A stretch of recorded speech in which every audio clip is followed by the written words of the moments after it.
Assalamualaikum Sobat Nit. Hari ini kita mau menuju ke Gunung Lawu untuk podcast Misteri Gunung Lawu. Jadi nanti kita di sana sambil ngobrol-ngobrol sama Abim membahas tentang misteri Gunung Lawu ya guys. Sebelum itu kalian wajib subscribe dulu Nit Official di bawah sini. Terima kasih. Enjoy watching.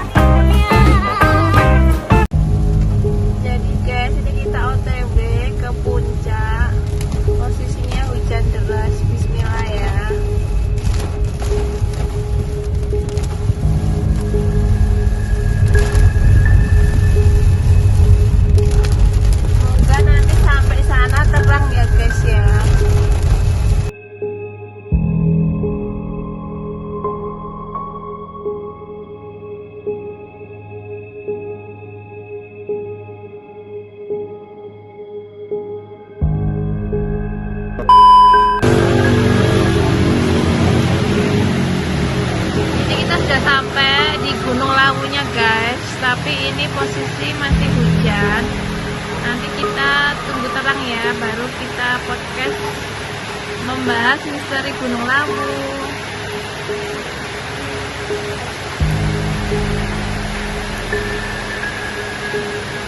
19 derajat ini, dingin banget.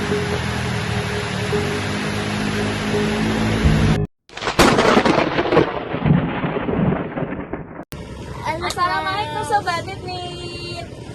Ini kita sudah sampai di Gunung Lawu. Bagus banget kan pemandangannya tuh.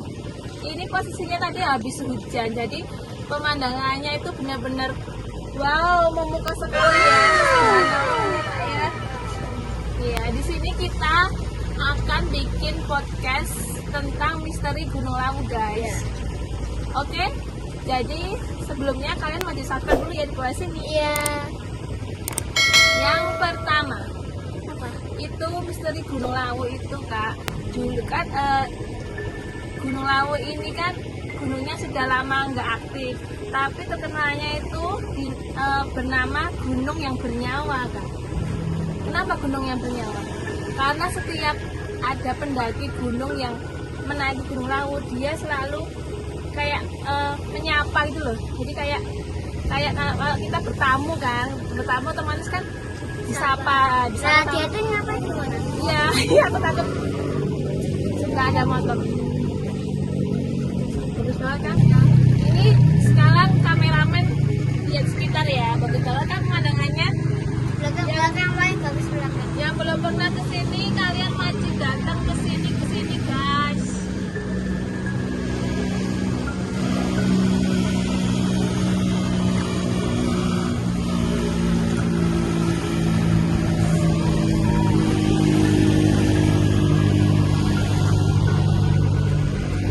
Jadi kak, kenapa disebut gunung bernyawa? Karena setiap pendaki gunung yang menaiki Gunung Lawu ini itu selalu disapa sama penunggu gunung ini kak. Sapanya gimana ya sebenarnya? Sapanya gini kak, sebenarnya di Gunung Lawu ini pendaki gunung itu ada larangannya, nggak boleh memakai baju hijau seperti ini. Kalau kalian mau mendaki Gunung Lawu itu ada larangannya, dilarang memakai baju hijau dan membawa atribut yang warna hijau guys. Soalnya penunggu sini ini tidak suka dengan warna hijau, katanya gitu sih dari beberapa cerita masyarakat Gunung Lawu seperti itu. Nah ini ada cerita ini, kisah nyata ini kak.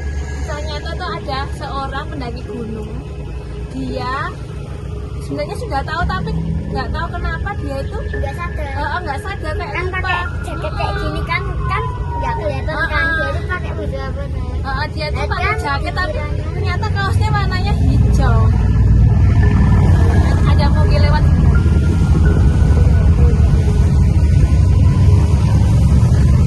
Sini enak banget ya, nyaman banget. Sobat Nit yang belum pernah kesini wajib kesini nih. Jadi guys, kan ada cerita kisah nyata ini, ada pendaki gunung dia nggak sengaja ya kak, pakai kaos hijau dan dia mendaki gunung nih, mendaki gunung. Itu pertamanya dia tuh disapa pertama itu kan dia 2 orang sama temennya. Temennya itu kayak naik gunung udah melewati pos 3 kalau nggak salah, pos 3 kan ada pos 2 atau pos 3 gitu loh, ada pos-pos gitu kan. Dia lewati pos kedua itu kakinya berat kan, jadinya itu padahal kan dia tuh nggak bawa tas ransel sih, kayaknya kok berat sekali, kayak capek aja cuma berapa langkah gitu dia kayak rukuk gitu loh kak, istirahat gitu loh, capek. Terus ditanyain sama temennya satunya itu yang pakai baju warna hijau itu, ditanyain kok berat kenapa, apa sini tasnya saya dibawain gitu loh, tasnya dibawain, dibantu dibawain, dan tetap aja berat. Akhirnya dia kan istirahat nih, udah sampai ke pos 3 dia istirahat, kemudian dia itu membangun tenda, sebuah tenda kan. Nah itu belalah tendanya hijau kan? Nah, belalah itu pas dia istirahat karena kan kakinya semakin berat, dia istirahat untuk membangun tenda. Lah tendanya itu tuh ternyata warnanya hijau, tapi dia tuh belum sadar kalau dia pakai baju hijau sama tendanya dia hijau itu dia belum sadar. Dia membangun ya, terus dia istirahat, bikin minum teh apa gitu loh kan di depan tendanya itu. Nah itu dia dengar suara nih kak, suara kayak andong. Sebelum ada suara andong di rumah itu dia dengar suara kayak suara nafas seseorang itu loh. Nah kayak gitu, suara nafas seseorang gitu. Terus dia itu pertama kali dia sama temennya denger, terus mereka diam kan, cuma diam kan. Itu kayaknya kita mulai disapa ini, kayak diganggu ini, mulai disapa. Terus dia ngeliatin bajunya dia makdut gitu loh, oh ini aku pakai baju hijau, makanya dari tadi kan digangguin terus ya, tapi dia kakinya berat. Terus dia bikin tendanya warna hijau. Akhirnya setelah dia diem kan, karena ada aku merinding, karena ada suara nafas itu dia diem kan. Terus habis itu dia ngeliatin tendanya warna hijau, akhirnya ada suara delman kan, suara delman kayak kusirnya gitu. Tiba-tiba itu delmannya itu ada orang turun mengelilingi tendanya dia itu, tendanya warna hijau saya dikelilingi sama orang itu. Terus habis itu Sandung. Hantunya yang mengelilingi, hantu atau apapun itu yang mengelilingi tenda itu kan itu kayak kejilat ke sana sama tali tenda. Akhirnya tendanya ambruk, akhirnya ya udah, terus dia langsung pergi. Enggak sih, dia langsung melanjutkan karena dia udah 3 kali itu gagal terus naik gunung lawak. Tetap dia melanjutkan naik ke atas, jadi nggak jadi istirahat di situ. Dia kan takut lah waktu dia sampai di atas itu kak, dia itu memang dia lah itu pas hari Selasa apa itu pas bulan purnama gitu loh. Pas bulan purnama memang banyak orang yang mencari kayak bersemedi gitu loh guys, bersemedi di Gunung Lawu itu guys. Bersemedi itu kayak tapa itu, bertapa, kayak dia kayak mencari wangsit gitu loh. Memang dipercaya kalau di Gunung Lawu itu tempat semedi guys. Jadi di waktu bulan purnama Gunung Lawu itu tempat untuk bersemedi gitu. Berikutnya ya kak, next itu kan dia akhirnya kan takut tuh, tendanya kan ambruk kan. Terus dia akhirnya tetap melanjutkan karena dia udah sampai hampir di puncaknya. Kayaknya di Gunung Lawu ini ada 3 puncak guys. Dia kan hampir sampai ke puncaknya, akhirnya dia melanjutkan. Lah kemudian dia itu ada lagi kok di gunung di puncak hampir sampai puncak itu kan hawanya dingin banget kak, 12 derajat Celcius kan. Tapi dia merasa kepanasan. Iya, dia sama temannya itu merasa kepanasan kan, aneh banget kan. Dia kan abis itu kan dia kok malah ngos-ngosan ya, kok malah berkeringat, padahal kan dia kan bawa jam suhu, jam suhu kan sebanyak dia melihat jam suhunya itu 12 derajat Celcius, harusnya kan dingin banget, apalagi dia kan nggak pakai jaket, cuma pakai baju panjang aja sama celana. Biasanya tuh dia tuh sebelumnya itu kan naik gunung juga sih, naik gunung itu kan dia pakai jaket, pakai ini shawl, pakai yang hidung juga, itu dia tuh merasa kepanasan sama temennya. Terus dia ingat, kan biasanya kalau ada roh halus itu memang kita tuh kayak hawanya panas ya. Kayak kamu, kalau kamu pas explore itu sama aku kan kadang-kadang sensitif kan, kok jadi hawanya panas, jadi biasanya itu ada makhluk halus yang mau datang seperti itu. Makanya dia langsung sadar tuh sama temennya itu. Terus akhirnya dia baca doa guys, baca doa, akhirnya udah nggak merasa suhunya normal lagi. Setelah dia baca doa kan guys, dia akhirnya merasa suhunya normal lagi. Terus berarti merasakan dingin loh kak.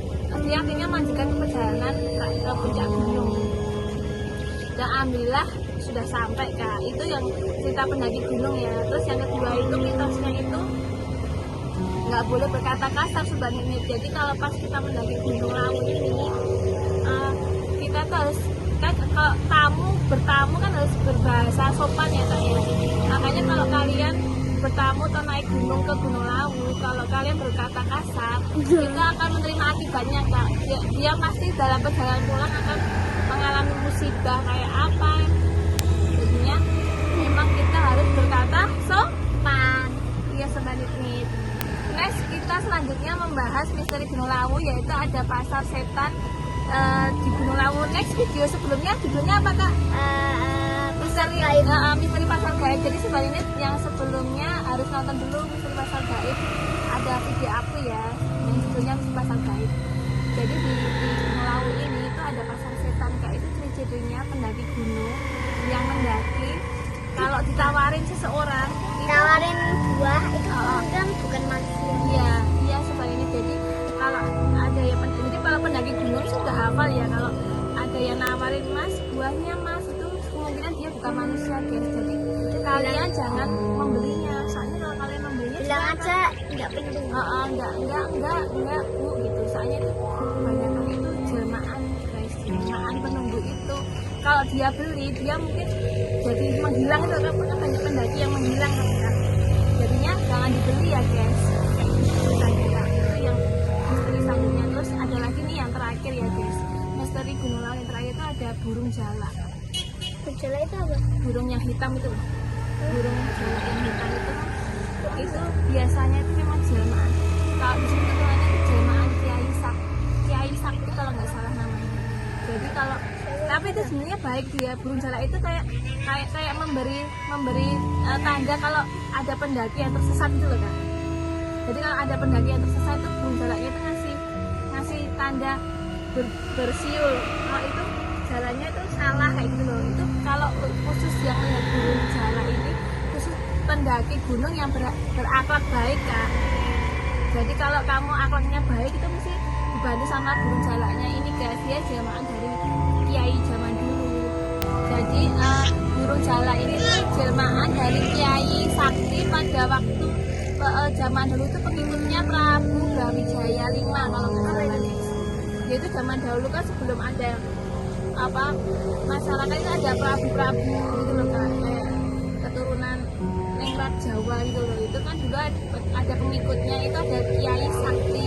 Nah sekarang itu jadi menunggu gunung ini, Gunung Lawu ini. Jadi dia itu kalau ketemu pendaki yang berakhlak baik, dia itu menjelma menjadi burung jala. Jadi kayak itu ada burung, ada kayak yang tersesat gitu, dia ngasih tanda kayak berbunyi gitu loh kan. Itu menunjukkan jalan yang benar kayak gitu. Cara menunjukkannya gimana? Ya dengan bersiul, dia bersiul terus terbang ke arah itu. Oh berarti ini kita salah, kita harus ke sana gitu. Kami ngikutin burung jala itu kayak gitu. Makanya sebenarnya bagi pendaki gunung yang ingin mendaki Gunung Lawu ini, kalian harus menghormati ya adat istiadat kejawen sini. Kalau enggak menghormati, berkata kasar atau mengejek, dia akan menemukan nasib yang naas kayak gitu. Oke, mungkin cukup sekian sebenarnya video dari kita. Kalau ada salah kata mohon dimaafkan. Kalau ada salah kata mohon dimaafkan ya kak ya. Kita kan biasanya podcast kayak gini berdasarkan cerita-cerita kisah nyata dari dia diberikan di Google dan kisah nyata dari mata-mata sini. Oke. Kalau Subhan ini pengen kita podcast misteri apa lagi, bisa komen di bawah sini ya guys. Dan jangan lupa subscribe.